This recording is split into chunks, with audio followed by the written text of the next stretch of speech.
ओम नमो भगवते वासुदेवाय। आइए श्रवण करें बृहस्पतिवार व्रत कथा। जिस घर में हर गुरुवार दीपक जलाकर श्री हरि विष्णु और देवगुरु बृहस्पति की पूजा होती है, वहाँ दरिद्रता ठहर नहीं सकती। जहाँ श्रद्धा से गुरुवार व्रत रखा जाता है, वह संतति, सौभाग्य और सुख शांति सदा बनी रहती है। आइए इस पावन दिन पर हम सुनते हैं गुरुवार व्रत की पुण्य कथा और जानते हैं एक विशेष उपाय, जिससे आपके जीवन में अस्थायी शांति और समृद्धि आ सके। उपाय: गुरुवार के दिन पीले कपड़े पहनकर केले के पेड़ के नीचे घी का दीपक जलाइए और ओम बृहस्पति नमः मंत्र का 108 बार जाप करें। इसके बाद पीले चने और हल्दी डालकर केले के पेड़ की जड़ में जल अर्पित करें। यह उपाय बृहस्पति दोष शांत करता है और घर में लक्ष्मी, विद्या और संतान का वास होता है। तो आइए अब श्रवण करते हैं बृहस्पतिवार व्रत कथा। हे भगवान, आपकी इस दिव्य कथा को जो भक्त श्रद्धा और भक्ति के साथ पूरा सुने, उस पर अपनी कृपा सदा बनाए रखे।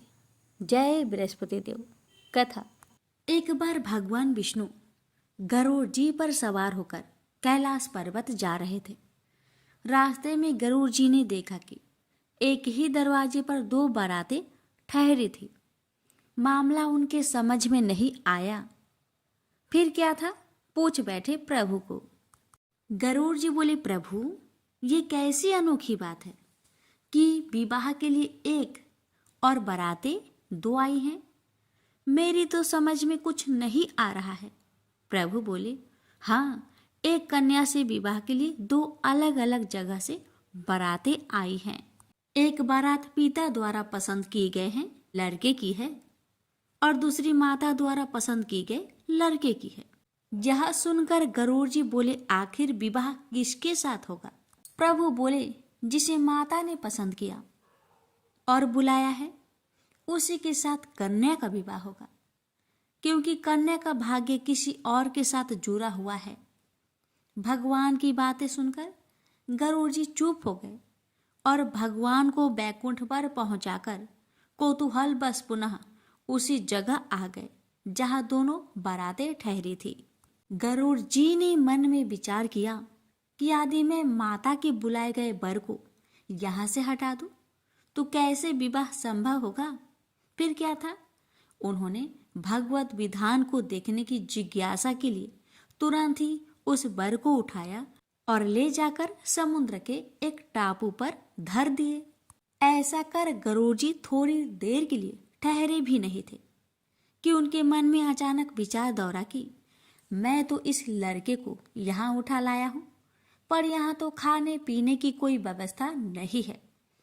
ऐसे में इस निर्जन टापू पर तो यह भूखा ही मर जाएगा और वहां सारी बारात मजे से 56 भोग का आनंद लेगी। यह कतई उचित नहीं है। इसका पाप अवश्य ही मुझे लगेगा। मुझे इसके लिए भी खाने का कुछ इंतजाम तो करना ही चाहिए। यदि विधि का विधान देखना है तो थोड़ा परिश्रम तो मुझे करना ही पड़ेगा। और ऐसा विचार करके वे वापस उसी स्थान पर फिर से आ गए। इधर कन्या के घर पर स्थिति यह थी कि वर के लापता हो जाने से कन्या की माता को बड़ी निराशा हो रही थी, परंतु अब भी वह अपने हठ पर अडिग थी। अतः कन्या को एक भारी टोकरी में बैठाकर ऊपर से फल फूल मेवा मिष्ठान आदि से सजाकर रख दिया, जिसमें कि भोजन सामग्री ले जाने के निमित्त वर पक्ष से लोग आए थे। माता द्वारा उसी टोकरी में कन्या को छिपाकर भेजने के पीछे उसकी ये मनसा थी कि वर पक्ष के लोग कन्या को अपने घर ले जाकर वर को खोजकर उन दोनों का ब्याह करा देंगे। माता ने अपना यह भाव किसी तरह होने वाले समधी को सूचित भी कर दिया। अब संयोग की बात देखिए, आंगन में रखी उसी टोकरी को, जिसमें कन्या की माता ने विविध फल मेवा मिष्ठान से भरकर कन्या को छिपाया था, गरुड़ जी ने उसे भारा देकर उठाया और ले उड़े। उस टोकरी को ले जाकर गरुड़ जी ने उसी निर्जन टापू पर, जहां पहले से ही वर को उठा ले जाकर उन्होंने रखा था, वर के सामने रख दिया। इधर भूख के मारे व्याकुल हो रहे वर ने जैसे ही अपने सामने भोज्य सामग्रियों से भरी टोकरी को देखा तो उसने टोकरी से जैसे ही खाने के लिए फल आदि निकालना शुरू किया तो देखा कि उसमें 16 श्रृंगार की वह युवती बैठी है जिससे कि उनका विवाह होना था। गरुड़ जी यह सब देखकर तंग रह गए। उन्हें निश्चय हो गया कि हरि इच्छा बलवान है, राम किन्हे चाहे सोई हुई, करे अन्यथा आस नाही कोई।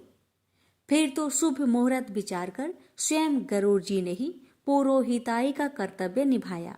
वेद मंत्रों से विधि पूर्वक विवाह कार्य संपन्न कराकर वर वधू को आशीर्वाद दिया और उन्हें पुनः उनके घर पहुंचाया।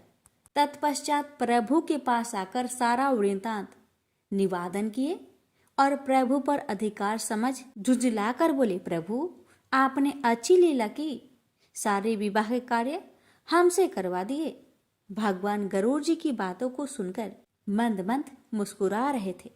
प्रेम से बोलिए जय श्री हरि। मत्स्य अवतार भगवान विष्णु के प्रथम अवतार है। मछली के रूप में अवतार लेकर भगवान विष्णु ने एक ऋषि को सब प्रकार के जीव जंतु एकत्रित करने के लिए कहा और पृथ्वी जब जल में डूब रही थी तब मत्स्य अवतार में भगवान ने उस ऋषि की नाव की रक्षा की। इसके पश्चात ब्रह्मा ने पुनः जीवन का निर्माण किया। एक दूसरी मान्यता के अनुसार एक राक्षस ने जब वेदों को चुराकर सागर की अथाह गहराई में छुपा दिया तब भगवान विष्णु ने मत्स्य रूप धारण करके वेदों को प्राप्त किया और उन्हें पुनः स्थापित किया। एक बार ब्रह्मा जी की असावधानी के कारण एक बहुत बड़े दैत्य ने वेदों को चुरा लिया। उस दैत्य के नाम हयग्रीव था। वेदों को चुरा लिए जाने के कारण ज्ञान लुप्त हो गया, चारों ओर अज्ञानता का अंधकार फैल गया और पाप तथा अधर्म का बोलबाला हो गया। तब भगवान विष्णु ने धर्म की रक्षा के लिए मत्स्य रूप धारण करके हयग्रीव का वध किया और वेदों की रक्षा की। कल्पांत के पूर्व एक पुण्य आत्मा राजा तप कर रहा था। उसका नाम सत्यव्रत था। सत्यव्रत पुण्य आत्मा तो था ही, बड़े उदार हृदय का भी था। प्रभात का समय था, सूर्योदय हो चुका था। सत्यव्रत कृतमाला नदी में स्नान कर रहा था। उसने स्नान करने के पश्चात जब तर्पण के लिए अंजलि में जल लिया तो अंजलि में जल के साथ एक छोटी सी मछली भी आ गई। सत्यव्रत ने मछली को नदी के जल में छोड़ दिया। मछली बोली, राजन, जल के बड़े बड़े जीव छोटे छोटे जीवों को मारकर खा जाते हैं। अब से कोई बड़ा जीव मुझे भी मारकर खा जाएगा। कृपा करके मेरे प्राण की रक्षा कीजिए। सत्यव्रत के हृदय में दया उत्पन्न हो उठी। उसने मछली को जल से भरे हुए अपने कमंडलों में डाल दिया। तभी एक आश्चर्यजनक घटना घटी। एक रात में मछली का शरीर इतना बढ़ गया कि कमंडलू उसके रहने के लिए छोटा पड़ने लगा। दूसरे दिन मछली सत्यव्रत से बोली, राजन, मेरे रहने के लिए कोई दूसरा स्थान ढूंढिए, क्योंकि मेरा शरीर बढ़ गया है। मुझे घूमने फिरने में बड़ा कष्ट होता है। सत्यव्रत ने मछली को कमंडलू से निकालकर पानी से भरे हुए मटके में रख दिया। यहाँ भी मछली का शरीर रात भर में ही मटके में इतना बढ़ गया कि मटका भी उसके रहने के लिए छोटा पड़ गया। दूसरे दिन मछली पुनः सत्यव्रत से बोली, राजन, मेरे रहने के लिए कहीं और प्रबंध कीजिए, क्योंकि मटके भी मेरे रहने के लिए छोटा पड़ रहा है। तब सत्यव्रत ने मछली को निकालकर एक सरोवर में डाल दिया, किंतु सरोवर भी मछली के लिए छोटा पड़ गया। इसके बाद सत्यव्रत ने मछली को नदी और फिर उसके बाद समुद्र में डाल दिया। आश्चर्य! समुद्र में भी मछली का शरीर इतना अधिक बढ़ गया कि मछली के रहने के लिए वह छोटा पड़ गया। अतः मछली पुनः सत्यव्रत से बोली, राजन, यह समुद्र भी मेरे रहने के लिए उपयुक्त नहीं है। मेरे रहने की व्यवस्था कहीं और कीजिए। अब सत्यव्रत विस्मित हो उठा। उसने आज तक ऐसी मछली कभी नहीं देखी थी। वह विस्मय भरे स्वर में बोला, मेरी बुद्धि को विस्मय के सागर में डुबो देने वाले आप कौन हैं?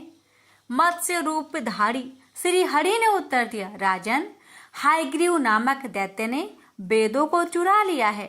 जगत में चारों ओर अज्ञान और अधर्म का अंधकार फैला हुआ है। मैंने हायग्रीव को मारने के लिए ही मत्स्य का रूप धारण किया है। आज से 7वें दिन पृथ्वी प्रलय के चक्र में फिर जाएगी। समुद्र उमड़ उठेगा, भयानक वृष्टि होगी, सारी पृथ्वी पानी में डूब जाएगी। जल के अतिरिक्त कहीं कुछ भी दृष्टिगोचर नहीं होगा। आपके पास एक नाव पहुंचेगी। आप सभी अनाजों और औषधियों के बीज को लेकर सप्तऋषियों के साथ नाव पर बैठ जाइएगा। मैं उसी समय आपको पुनः दिखाई पड़ूंगा और आपको आत्म तत्व का ज्ञान प्रदान करूंगा। सत्यव्रत उसी दिन से श्री हरि का स्मरण करते हुए प्रलय की प्रतीक्षा करने लगे। 7वें दिन प्रलय का दृश्य उपस्थित हो उठा। समुद्र भी उमड़कर अपनी सीमाओं से बाहर बहने लगा। भयानक वृष्टि होने लगी। थोड़ी ही देर में सारी पृथ्वी जल ही जल हो गया। संपूर्ण पृथ्वी जल में समा गई।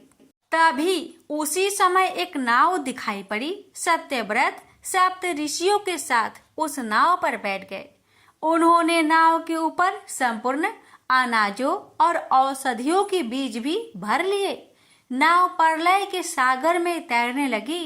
प्रलय के उस सागर में उस नाव के अतिरिक्त कहीं भी कुछ भी नहीं दिखाई दे रहा था। सत्यव्रत का जीवन धन्य हो उठा। वे जीते जी ही जीवन मुक्त हो गए। प्रलय का प्रकोप शांत होने पर मत्स्य रूपी भगवान ने हायग्रीव को मारकर उससे वेद छीन लिए। भगवान ने ब्रह्मा जी को पुनः वेद दे दिए। इस प्रकार भगवान ने मत्स्य रूप धारण करके वेदों का उद्धार तो किया ही, साथ ही संसार के प्राणियों का भी अमिट कल्याण किया। प्रेम से बोलिए जय श्री हरि। प्राचीन काल की बात है। किसी राज्य में एक बड़ा प्रतापी और दानी राजा राज्य करता था। वह हर गुरुवार को व्रत रखकर दीन दुखियों की मदद करके पुण्य प्राप्त करता था। परंतु ये बात उसकी रानी को अच्छी नहीं लगती थी। वह न तो व्रत करती थी और न ही दान पुण्य में विश्वास रखती थी। इतना ही नहीं, वह राजा को भी ऐसा करने से मना करती थी। एक समय की बात है। राजा शिकार खेलने के लिए वन में गए।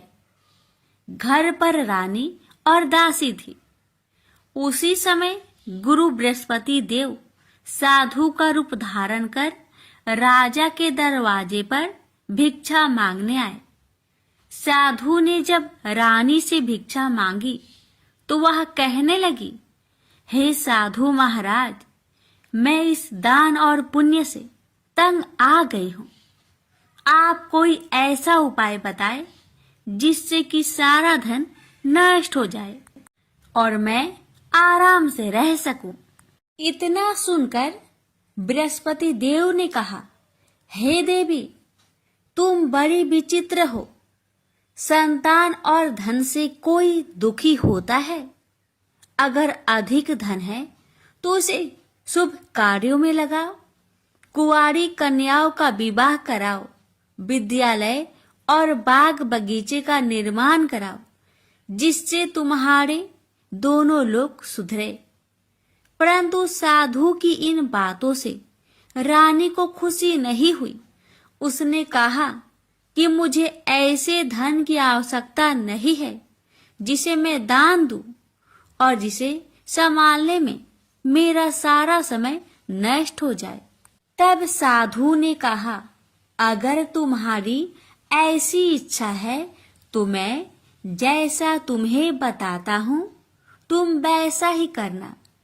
गुरुवार के दिन तुम घर को गोबर से लिपना, अपने बालों को पीली मिट्टी से धोना, राजा से हजामत बनाने को कहना, भोजन में मांस मदिरा का प्रयोग करना, कपड़े धोबी के यहाँ धुलने देना।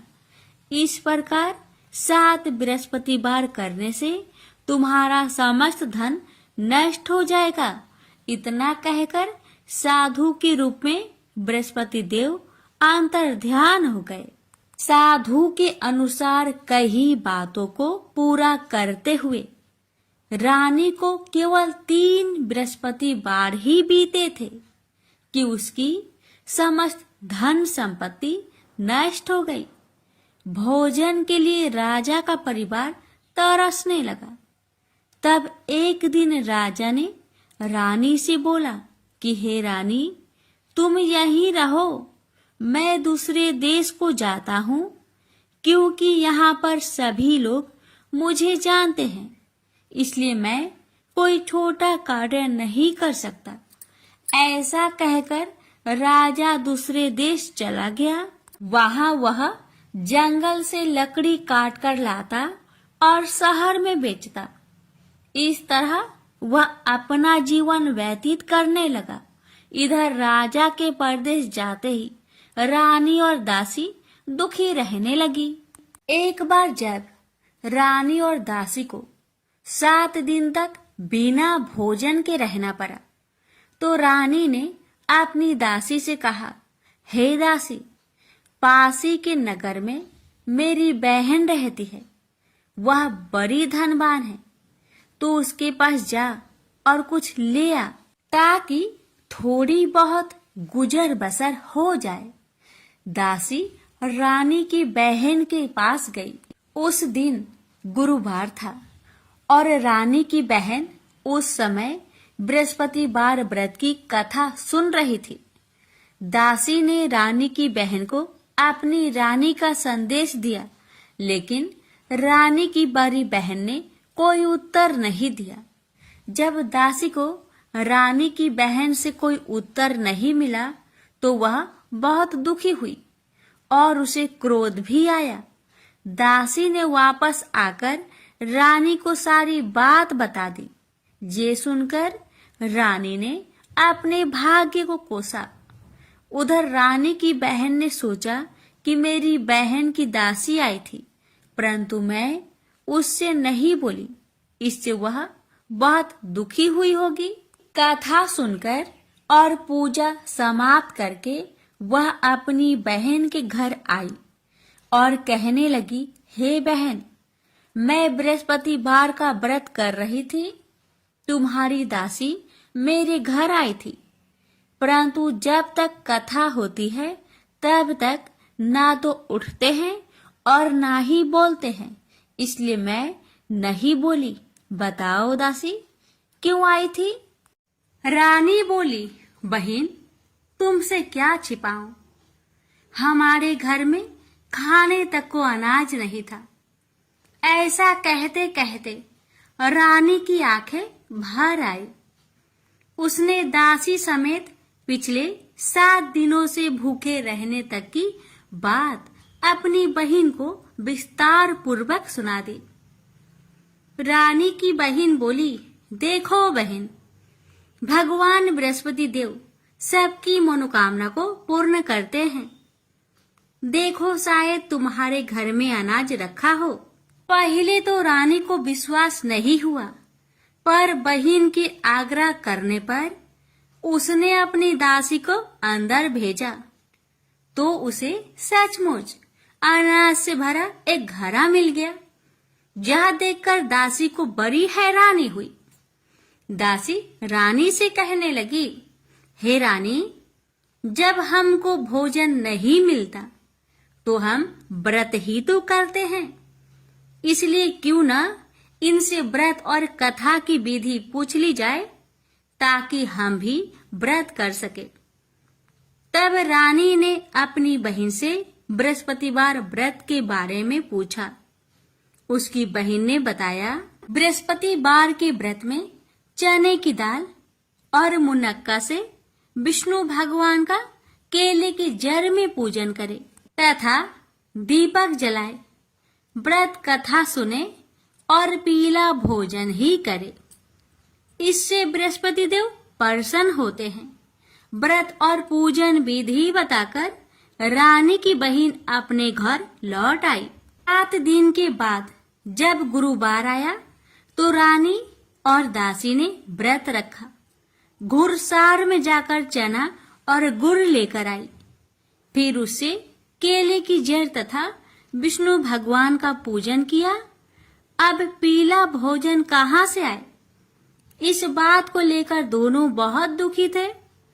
चूंकि उन्होंने व्रत रखा था, इसलिए बृहस्पति देव उनसे प्रसन्न थे। इसलिए वे एक साधारण व्यक्ति का रूप धारण कर 2 थालों में सुंदर पीला भोजन दासी को दे गए। भोजन पाकर दासी प्रसन्न हुई और फिर रानी के साथ मिलकर भोजन ग्रहण किया। उसके बाद वे सभी गुरुवार को व्रत और पूजन करने लगी। बृहस्पति भगवान की कृपा से उनके पास फिर से धन संपत्ति आ गई, परंतु रानी फिर से पहले की तरह आलस्य करने लगी। तब दासी बोली, देखो रानी, तुम पहले भी इस प्रकार आलस्य करती थी। तुम्हें धन रखने में कष्ट होता था, इस कारण सभी धन नष्ट हो गया। और अब जब भगवान बृहस्पति की कृपा से धन मिला है तो तुम्हें फिर से आलस्य होता है। रानी को समझाते हुए दासी कहती है कि बड़ी मुसीबतों के बाद हमने यह धन पाया है, इसलिए हमें दान पुण्य करना चाहिए, भूखे मनुष्य को भोजन कराना चाहिए और धन को शुभ कार्य में खर्च करना चाहिए, जिससे तुम्हारे कुल का यश बढ़ेगा, स्वर्ग की प्राप्ति होगी और पितृ प्रसन्न होंगे। दासी की बात मानकर रानी अपना धन शुभ कार्य में खर्च करने लगी, जिससे पूरे नगर में उसका यश फैलने लगा। बृहस्पतिवार व्रत कथा के बाद श्रद्धा के साथ आरती की जानी चाहिए। इसके बाद प्रसाद बांटकर उसे ग्रहण करना चाहिए। एक दिन राजा दुखी होकर जंगल में एक पेड़ के नीचे आसन जमाकर बैठ गया। वह अपनी दशा को याद करके व्याकुल होने लगा। बृहस्पतिवार का दिन था। एकाएक उसने देखा कि निर्जन वन में एक साधु प्रकट हुए। वह साधु भेष में स्वयं बृहस्पति देवता थे। लकड़हारे के सामने आकर बोले, हे लकड़हारे, इस सुनसान जंगल में तू चिंता मग्न क्यों बैठा है? लकड़हारे ने दोनों हाथ जोड़कर प्रणाम किया और उत्तर दिया, महात्मा जी, आप सब कुछ जानते हैं, मैं क्या कहूँ? यह कहकर रोने लगा और साधु को अपनी आत्मकथा सुनाई। महात्मा जी ने कहा, तुम्हारी स्त्री ने बृहस्पति के दिन बृहस्पति भगवान का निरादर किया है, जिसके कारण रुष्ट होकर उन्होंने तुम्हारी यह दशा कर दी। अब तुम चिंता को दूर करके मेरे कहने पर चलो तो तुम्हारे सब कष्ट दूर हो जाएंगे और भगवान पहले से भी अधिक संपत्ति देंगे। तुम बृहस्पतिवार के दिन कथा किया करो। 2 पैसे के चने मुनक्का लाकर उसका प्रसाद बनाओ और शुद्ध जल से लोटे में शक्कर मिलाकर अमृत तैयार करो। कथा के पश्चात अपने सारे परिवार और सुनने वाले प्रेमियों में अमृत व प्रसाद बांटकर आप भी ग्रहण करो। ऐसा करने से भगवान तुम्हारी सब मनोकामनाएं पूरी करेंगे। साधु के ऐसे वचन सुनकर लकड़हारा बोला, हे प्रभु, मुझे लकड़ी बेचकर इतना पैसा नहीं मिलता जिससे भोजन के उपरांत कुछ बचा सकूं। मैंने रात्रि में अपने स्त्री को व्याकुल देखा है और मेरे पास कुछ भी नहीं जिससे मैं उसकी खबर मंगा सकूं। साधु ने कहा, हे लकड़हारे, तुम किसी बात की चिंता मत करो। बृहस्पति के दिन तुम रोजाना की तरह लकड़ियां लेकर शहर को जाओ। तुम्हारे रोज से दुगुना धन प्राप्त होगा, जिससे तुम भली भांति भोजन कर लोगे तथा बृहस्पति देव की पूजा का सामान भी आ जाएगा। इतना कहकर साधु अंतर्ध्यान हो गए। धीरे धीरे समय व्यतीत होने पर फिर वही बृहस्पतिवार का दिन आया। लकड़हारा जंगल से लकड़ी काटकर किसी शहर में बेचने गया। उसे उस दिन और दिन से अधिक पैसा मिला। राजा ने चना गुड़ आदि लाकर गुरुवार का व्रत किया। उस दिन से उसके सभी कलेश दूर हुए। परंतु जब दोबारा गुरुवार का दिन आया तो बृहस्पतिवार का व्रत करना भूल गया। इस कारण बृहस्पति भगवान नाराज हो गए। उस दिन उस नगर के राजा ने विशाल यज्ञ का आयोजन किया तथा शहर में यह घोषणा करा दी कि कोई भी मनुष्य अपने घर में भोजन न बनावे, न आग जलावे।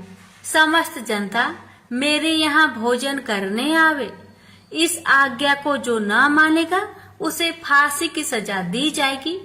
इस तरह की घोषणा संपूर्ण नगर में करवा दी गई।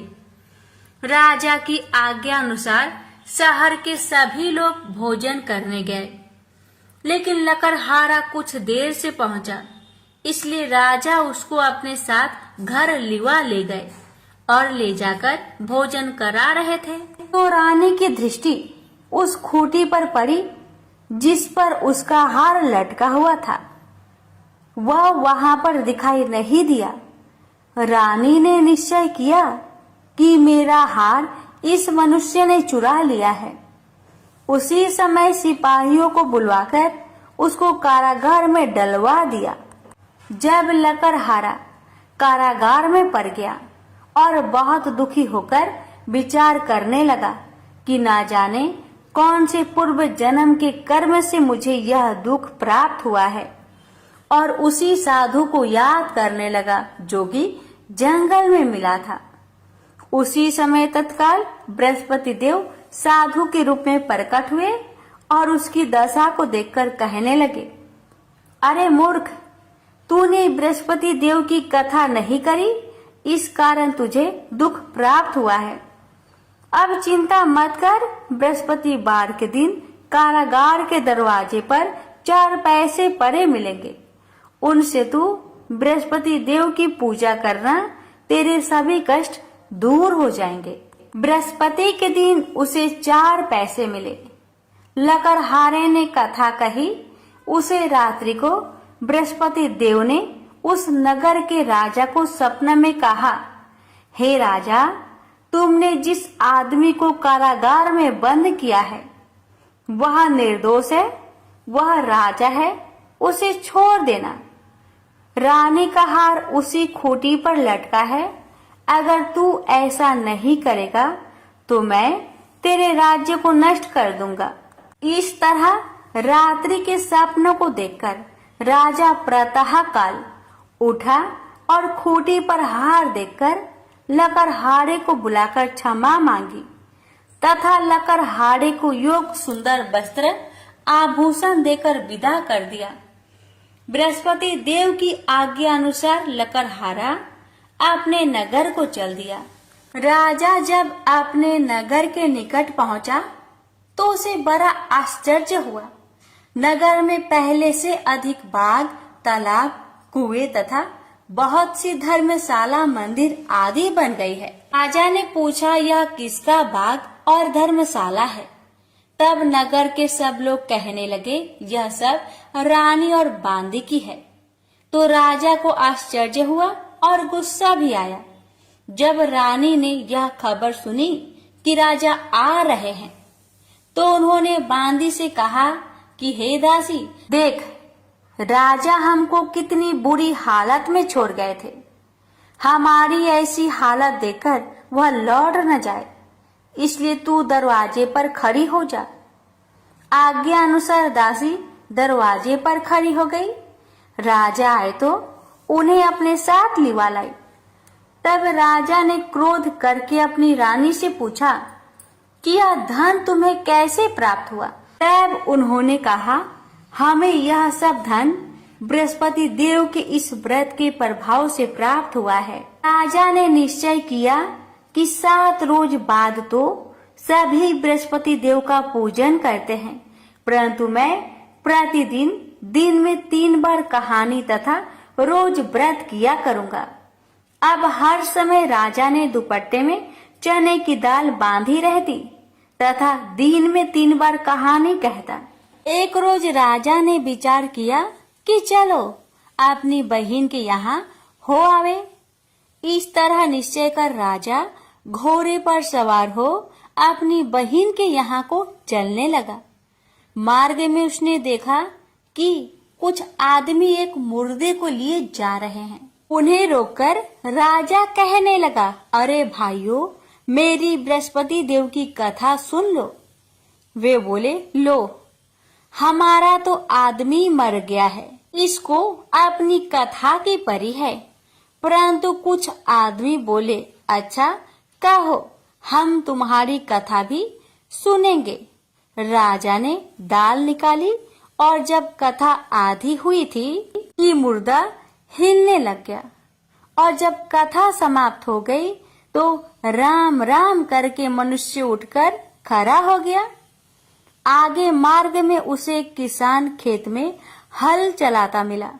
राजा ने उसे देख और उससे बोले, अरे भैया, तुम मेरी बृहस्पति बार की कथा सुन लो। किसान बोला, जब तक मैं तेरी कथा सुनूंगा तब तक 4 हरैया जोत लूंगा। जा अपनी कथा किसी और को सुनाना। इस तरह राजा आगे चलने लगा। राजा के हंसते ही बैल पछाड़ खाकर गिर गए तथा किसान के पेट में बड़ी जोर का दर्द होने लगा। उस समय उसकी माँ रोटी लेकर आई। उसने जब यह देखा तो अपने पुत्र से सब हाल पूछा और बेटे ने भी सभी हाल कह दिया। तो बुढ़िया दौड़ी दौड़ी उस घोड़ सवार के पास गई और उससे बोली कि मैं तेरी कथा सुनूंगी, तू अपनी कथा मेरे खेत पर चलकर ही कहना। राजा ने बुढ़िया के खेत पर जाकर कथा कही। इसके सुनते ही वह बैल उठ खड़ा हुई तथा किसान के पेट का दर्द भी बंद हो गया। राजा अपनी बहन के घर पहुंचा। बहन ने भाई की खूब मेहमानी की। दूसरे रोज प्रातः काल राजा जागा तो वह देखने लगा कि सब लोग भोजन कर रहे हैं। राजा ने अपनी बहन से कहा, ऐसा कोई मनुष्य है जिसने भोजन नहीं किया हो? मेरी बृहस्पतिवार की कथा सुन ले। बहन बोली, हे भैया, यह देश ऐसा ही है कि पहले यहाँ लोग भोजन करते हैं, बाद में अन्य काम करते हैं। अगर कोई पड़ोस में हो तो देख आऊं। वह ऐसा कहकर देखने चली गई, परंतु उसे कोई ऐसा व्यक्ति नहीं मिला जिसने भोजन न किया हो। अतः वह एक कुम्हार के घर गई जिसका लड़का बीमार था। उसे मालूम हुआ कि उनके यहाँ 3 रोज से किसी ने भोजन नहीं किया है। रानी ने अपने भाई की कथा सुनने के लिए कुम्हार से कहा। वह तैयार हो गया। राजा ने जाकर बृहस्पतिवार की कथा कही, जिसको सुनकर उसका लड़का ठीक हो गया। अब तो राजा की प्रशंसा होने लगी। एक रोज राजा ने अपनी बहन से कहा कि हे बहन, हम अपने घर को जाएंगे, तुम भी तैयार हो जाओ। राजा की बहन ने अपनी सास से कहा। सास ने कहा, हाँ चली जा, परंतु अपने लड़कों को मत ले जाना, क्योंकि तेरे भाई के कोई औलाद नहीं है। बहन ने अपने भैया से कहा, हे भैया, मैं तो चलूंगी पर कोई बालक नहीं जाएगा। राजा बोला, जब कोई बालक नहीं चलेगा तब तुम ही क्या करोगी? बड़े दुखी मन से राजा अपने नगर को लौट आया। राजा ने अपनी रानी से कहा, हम निरवंशी है, हमारा मुंह देखने का धर्म नहीं है और कुछ भोजन आदि नहीं किया। रानी बोली, हे प्रभु, बृहस्पति देव ने हमें सब कुछ दिया है, वह हमें औलाद अवश्य देंगे। उसी रात को बृहस्पति देव ने राजा से सपने में कहा, हे राजा, उठ, सभी सोच त्याग दे, तेरी रानी गर्भ से है। राजा को यह बात सुनकर बड़ी खुशी हुई। 9वें महीने में उसके गर्भ से एक सुंदर पुत्र पैदा हुआ। तब राजा बोला, हे रानी, स्त्री बिना भोजन के रह सकती है, पर बिना कहे नहीं रह सकती। जब मेरी बहन आवे तुम उससे कुछ मत कहना। रानी ने सुनकर हाँ कर दिया। जब राजा की बहन ने यह शुभ समाचार सुना तो वह बहुत खुश हुई तथा बधाई लेकर अपने भाई के यहाँ आई। तभी रानी ने कहा, घोड़ा चढ़कर तो नहीं आई, गधा चढ़ी आई। राजा की बहन बोली, भाभी, मैं इस प्रकार न कहती तो तुम्हें औलाद कैसे मिलती। बृहस्पति देव ऐसे ही हैं, ऐसी जिसके मन में कामनाएं हैं सभी को पूर्ण करते हैं। जो सदा भावना पूर्वक बृहस्पतिवार का व्रत करता है एवं कथा पढ़ता अथवा सुनता है, दूसरों को सुनाता है, बृहस्पति देव उसकी सभी मनोकामना पूर्ण करते हैं। तो प्रेम से बोलिए, बृहस्पति भगवान की जय हो। सुनिए समस्त मनोकामना को पूर्ण करने वाली विष्णु सहस्त्र नाम पाठ। विष्णु सहस्त्र नाम स्रोत का उल्लेख महाभारत के अनुशासन पर्व में मिलता है। जब भीष्म पितामह मृत्यु शैया पर लेटे होते हैं, तब श्री कृष्ण की आज्ञा पर युधिष्ठिर उनसे उपदेश प्राप्त करते हैं।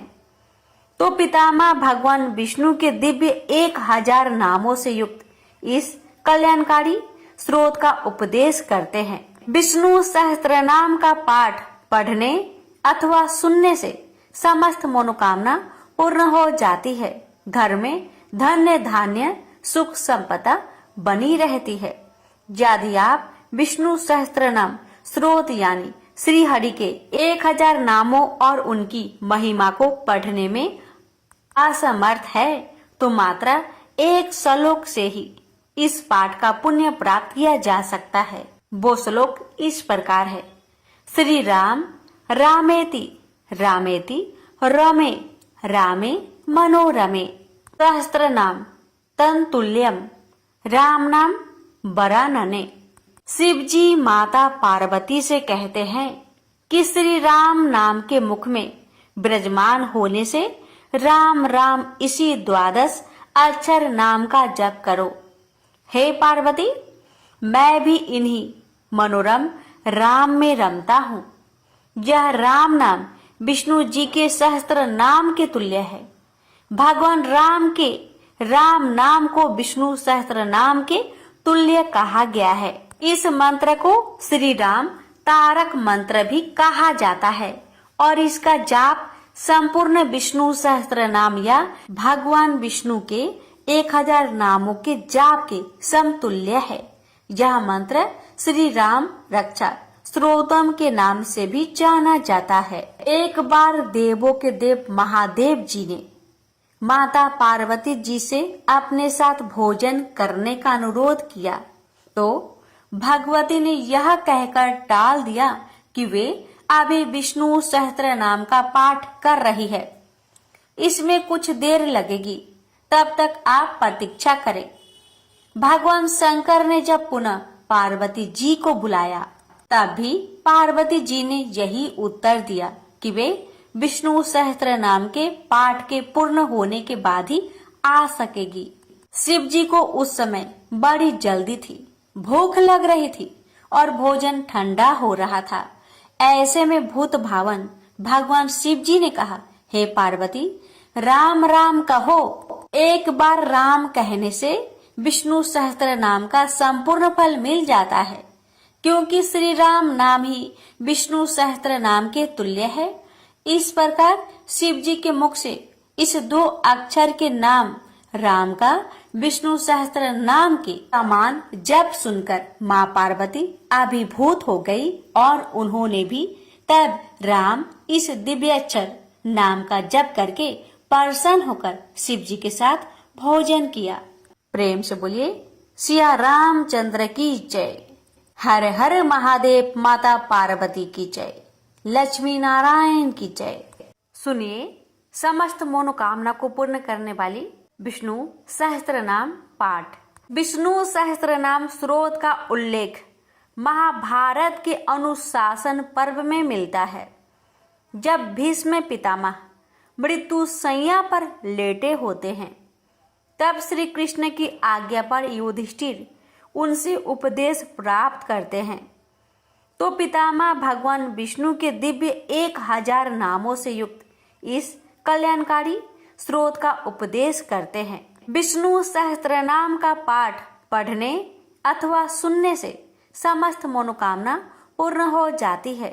घर में धन्य धान्य सुख संपदा बनी रहती है। यदि आप विष्णु सहस्त्र नाम स्रोत यानी श्री हरि के 1000 नामों और उनकी महिमा को पढ़ने में असमर्थ है, तो मात्र एक श्लोक से ही इस पाठ का पुण्य प्राप्त किया जा सकता है। वो श्लोक इस प्रकार है। श्री राम रामेति रामेति रमे रामे मनोरमे सहस्त्र नाम तन्तुल्यम राम नाम वरानने। शिव जी माता पार्वती से कहते हैं कि श्री राम नाम के मुख में विराजमान होने से राम राम इसी 12 अक्षर नाम का जप करो। हे पार्वती, मैं भी इन्हीं मनोरम राम में रमता हूँ। यह राम नाम विष्णु जी के सहस्त्र नाम के तुल्य है। भगवान राम के राम नाम को विष्णु सहस्त्र नाम के तुल्य कहा गया है। इस मंत्र को श्री राम तारक मंत्र भी कहा जाता है और इसका जाप संपूर्ण विष्णु सहस्त्र नाम या भगवान विष्णु के 1000 नामों के जाप के समतुल्य है। यह मंत्र श्री राम रक्षा स्त्रोतम के नाम से भी जाना जाता है। एक बार देवों के देव महादेव जी ने माता पार्वती जी से अपने साथ भोजन करने का अनुरोध किया, तो भगवती ने यह कहकर टाल दिया कि वे अभी विष्णु सहस्त्र नाम का पाठ कर रही है, इसमें कुछ देर लगेगी, तब तक आप प्रतीक्षा करें। भगवान शंकर ने जब पुनः पार्वती जी को बुलाया, तब भी पार्वती जी ने यही उत्तर दिया कि वे विष्णु सहस्त्र नाम के पाठ के पूर्ण होने के बाद ही आ सकेगी। शिव जी को उस समय बड़ी जल्दी थी, भूख लग रही थी और भोजन ठंडा हो रहा था। ऐसे में भूत भावन भगवान शिव जी ने कहा, हे पार्वती, राम राम कहो। एक बार राम कहने से विष्णु सहस्त्र नाम का संपूर्ण फल मिल जाता है, क्योंकि श्री राम नाम ही विष्णु सहस्त्र नाम के तुल्य है। इस प्रकार शिव जी के मुख से इस 2 अक्षर के नाम राम का विष्णु सहस्त्र नाम के समान जप सुनकर माँ पार्वती अभिभूत हो गई और उन्होंने भी तब राम इस दिव्याक्षर नाम का जप करके प्रसन्न होकर शिव जी के साथ भोजन किया। प्रेम से बोलिए सिया रामचंद्र की जय। हर हर महादेव, माता पार्वती की जय, लक्ष्मी नारायण की जय।